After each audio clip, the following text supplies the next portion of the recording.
Hey, what's up? Ryan here, and I've got you today's tip or trick or whatever you want to call it for using ChatGPT at work. And again, any type of generative AI, these tips and tricks work on it all. Today it is define who you want the AI to be. Now, before I jump into this, go hit subscribe. Make sure that you're following along with this. Like it, love it. Give us a comment at the end of this for sure. But define who you want it to be first. So this is the very first prompt that I put into literally almost everything I use when it comes to generative AI. I don't start with write me. I don't start with a demand telling it what to do. I start with telling it who I need it to be. And so in this instance, because ChatGPT is massively smart, it knows everything about everything. It has the ability to be an expert at almost all the things. So the very first thing I do is tell it what kind of expert I want. And so I might be like, hey, ChatGPT, I want you to be, now extra credit points if you give it a name. Hey, I want you to be Sally, my expert business consultant when it comes to hiring. That's where I start. I hit enter. I don't give it any more thing else. I just say, hey, that's who I want you to be, right? And now Sally's going to respond back and be like, 100% Ryan, that's what I'm here for.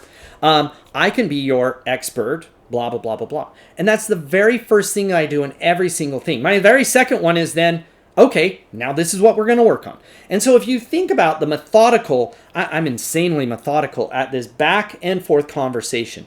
I am almost never using content from ChatGPT for anything until like the 4th or 5th or 10th or 20th back and forth cycles. My reason is because it's also the way I text message, right? I send it kind of one chunk at a time. I'm like, hey, I want you to be this. Okay, cool. You know, it's going to come back and be like, I can do that. And it might blob out a bunch of stuff and I just disregard and I go, hey, okay, so I need to tell you about me now.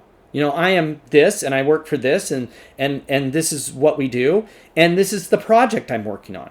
Okay, cool, right? Then I can give it the next thing and the next thing. But by setting that tone up front, I want you to be my expert recruitment marketing content writer. I want you to be my expert marketing analyst. I want you to be my expert at X, Y, or Z. It sets the stage for the entire thread. And so that is our tip of the day. Just start every thread that way. When you open up ChatGPT, tell it what you want it to be. The more that you do this, the more natural it will become. And so be engaged. Even if you're like, I want you to be my expert restaurant selector. I want you to be my expert at Mexican food. Whatever it is, just start and get in that habit. That the very first thing you're doing is defining who it is going to be in this collaboration back and forth, right? And so that is our tip for today. Hey, make sure you subscribe to the channel. Love to hear your comment. Love to see examples of how you do this. So grab a screenshot, throw it in there. Otherwise, we'll talk to you again next time.